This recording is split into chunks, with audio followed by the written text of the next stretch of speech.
Hello, everybody, and welcome to the Dasch Cast. I am Curtis Dash. Joined with me, as always, is my co-host Brandon Colago. Brandon, say hello. Thanks for watching, everyone. All right, guys, we're going to do a Super Wildcard Weekend recap for you because it was absolutely crazy. But first, we got a couple of things in the works we want to tease. We got a championship talk coming out for college. I know that game's tonight. We also have... We have the new Jacksonville head coaching job, one of the most desirable jobs since we're probably going to get Trevor Lawrence. There you go. And you guys know how Brandon feels, especially about the Jaguars' head coach position, and he's got some thoughts on that. But there's only one man for the job, and it is not Brett Favre. We'll tell you that. Let's go ahead and get into this wild card recap, though. I mean, this was a crazy weekend. Let's start with that Rams and Seahawks game, a game that was just, you would assume the Seahawks were going to roll through, especially beating them 2 weeks prior. And sure enough, I was wrong. I mean, granted, I didn't know Goff was going to play. I don't even know if Goff knew he was going to play. And that's a weird situation there with Sean McVay kind of not wanting to start Goff, but they played him the entire game anyway after, Wolfer got hurt on the second possession. Yeah, well, you know what Pete Carroll's problem was? He didn't smash the like button. So take that cue right now, everybody. Subscribe, smash the like button, leave us a comment. Tell us what you think about the games. First of all, neither of these teams looked great. The fact that Jared Goff was kind of coming in and out, I actually did like what Jared Goff did when he was in the game. I was fairly impressed. Oh, he played well. He looked yeah. well. The Rams looked good. I think that the Seahawks were exposed this year. Yeah, Russell Wilson definitely down the stretch did not play as well. He had a couple of those really poor games after starting so strong at the beginning of this season. It kind of makes an interesting case. You were saying this off air, if I would retract my fearing Russell Wilson more than any other quarterback in the NFL. And unfortunately, I won't retract that yet. I am very thankful, however, that I don't have to see him. However, I will be seeing Goff in Green Bay. Not too worried about that. Here's the thing. We're way too hard on quarterbacks nowadays because everyone has to win. You got to get your Super Bowls. If we're going to talk about these guys like they're all-time greats, we need to see them have Super Bowls. The problem is we forget sometimes. Manning, 2 rings. Rodgers, 1 ring. Drew Brees, 1 ring. I mean, this stuff is hard. Yeah. You can't win it every year. I mean, some of them can't even get to the postseason, depending on how bad it is. I know that was a pretty crappy knock at Cam Newton, but I feel good about it. Let's move on to Buffalo. That's the Patriots' fault and Bill Belichick's fault. That's a subject for another time. I was totally gonna say. Let's go ahead and we got to talk about Buffalo here, breaking that 25-year playoff drought. Josh Allen looks good, man. Some of those throws he was making looks fantastic. The Colts did not look good at all. The defense of the Buffalo Bills really put themselves together. Are they serious contenders? Are they a Super Bowl team? I gotta push back on the fact that you said the Colts didn't look good at all. I was very impressed by the Colts. I was impressed by a lot of things they did. They kept it close against a great, supposedly hot Bills. I don't know. That game, the Colts had it in the palm of their hands. A couple bad plays, a couple poorly executed decisions is all the difference that game makes. Well, especially in a game that means as much for Buffalo as it does. It's one thing to have a playoff drought and get to the playoffs.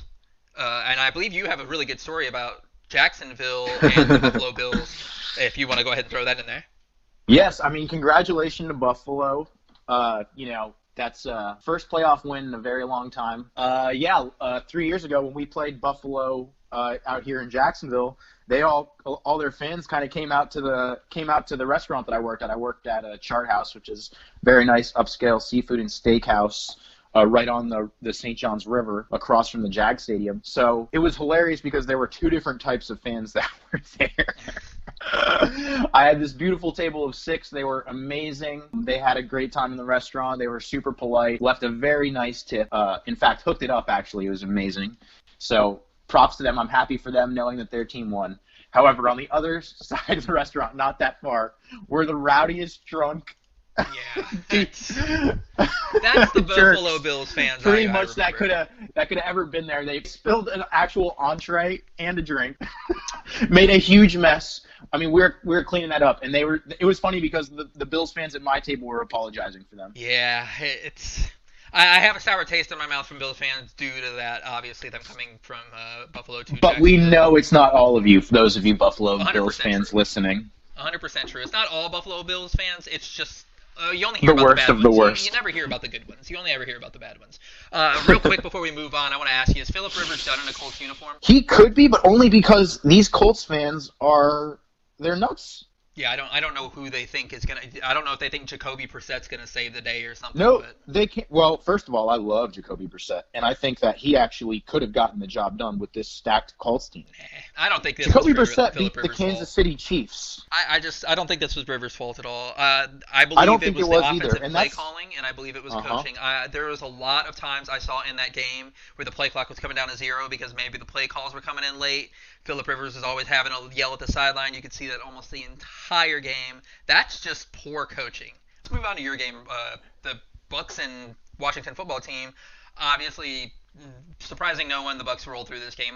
Heineke played well, for what it was worth in his first start in a playoff game against the greatest quarterback of all time. Yeah, you can't. If you're a Washington fan, I feel like you can't really say we lost because Alex Smith didn't play. Because Heineke, I think, did exactly what Alex Smith presumably could have or would have done. Difference is, I think Alex Smith might have felt good to go, and I think the team just put him on the injured list because they didn't think he was going to be mobile enough to play. But that's a whole different conspiracy. I don't know. I just think Washington played that game so strong. Heineke looked like he could be a starter next year. Yeah, it's a lot of people are thinking he could get a payday finally. I don't know. We'll see. It's hard to say. Antonio Brown had that very nice He did. couple. Yeah, I think they're really all starting to get comfortable together because they put up probably more points than I would have anticipated against that defense. I mean, that's a stout defense, especially with how good Washington's offense played. My biggest question mark that I'm worried about, especially for next week, is going to be the defense and that pass defense. Pass defense can be torchable. Yeah, it will be interesting to see how they handle Drew Brees over there in the Superdome and all that fun stuff. But that is a conversation for our next cast here. Let's move on to the the Baltimore Ravens and Lamar Jackson getting that playoff monkey off of his back. Finally winning that game. Tannehill missed on a big throw towards the back end. Ravens look like they're hot, continue to roll. I do believe they're facing the Chiefs, however. Hilariously Bills, enough, excuse me, Bills. Sorry. Remember when I said this game could come down to a field goal? Guess who missed the field goal? Of course, it was Tucker. That's so funny. But yes, congratulations to Lamar Jackson. I'm so happy for him because as hard as I am on quarterbacks, I'm a lot softer on quarterbacks for not winning every year. And the fact that, Lamar got off to a shaky start, a lot of people were having doubts. I never had any doubts. I've pointed it out, obviously, just because it would be unfair not to address it. However, I'm glad he was finally able to get his win. I had no worries that he is not a winner. Here he goes. And it was a good overall team win. I mean, that was just a great game. It was really fun to watch. Yeah, I'm happy for Lamar Jackson. I got nothing negative to say really about him. I don't have anything negative to really say about the Titans either. It sucks for them, honestly, but live and learn. It sucks that one of those teams had to go. Yeah, you do so it early. next year. That's it's a good problem to have. It's a good. That's problem. the NFL playoffs. Let's move on to the Saints.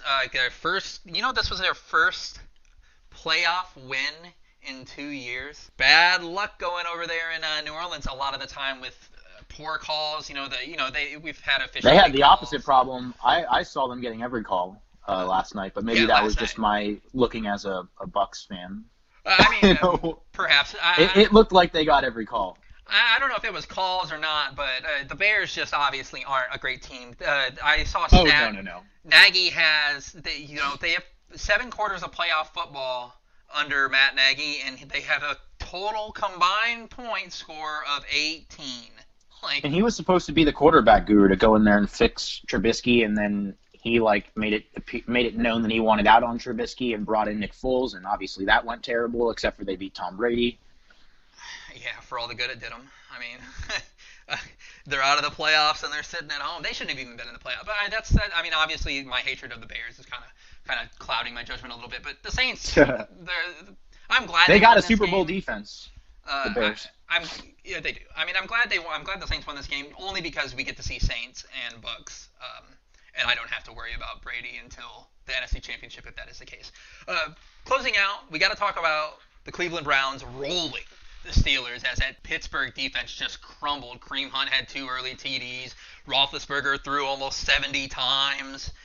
That was a strange game to watch if you were familiar with the Browns or the Steelers in any in football it's at all. It's just a strange game to watch. But congratulations to Baker Mayfield and the Browns. How are you feeling about them going forward? Yeah, well, I really love the matchup next week. Congratulations to the Browns and Baker Mayfield, and obviously that whole team. I hate to put this all on Juju, but you don't kick a sleeping dog. You just let him lie there.